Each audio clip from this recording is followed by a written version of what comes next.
நாம் சிறியவர்களாக இருக்கிற பொழுது தாயார் கையில் உணவு அருந்துகிறோம். திருமணமான பின்னாடி மனைவி. இதுக்கு இடையில் சில உணவுகள் சில பேர் சமைச்சா ரொம்ப சுவையாகவும் ருசியாகவும் இருக்கும். பாட்டிமார்கள் ரசம், அம்மா வைக்கிற சமையலுக்கு உலகத்தில் ஈடே இல்லை. இப்படி பல்வேறு விதமான சமையல் முறைகள்லாம் இருக்குது. சில பேர் ரசம் நல்லா வைப்பாங்க, குழம்பு நல்லா வைப்பாங்க, அல்லது அசைவ உணவுகள் நல்லா சமைப்பாங்க. சில கடைகளில் வெளி மாநில கடைகள் அல்லது துரித உணவுகள்லாம் நல்லா கிடைக்கும். ஆனால் இந்த உணவே ஒரு ஆயுதமாக பயன்படுத்துகிறார்கள். இது ஒரு விளையாட்டு பதிவாக எடுத்துக்கங்க, ரொம்ப சீரியஸாக எடுத்துக்க வேண்டாம்.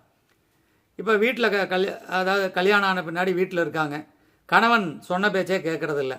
அவரை எப்படியாவது நாம் தன் வழிக்கு கொண்டு வர வேண்டும் என்று வழிக்கு விழாதவாறு உப்புமாங்கிற ஒரு ஆயுதத்தை பயன்படுத்துகிறார்கள்.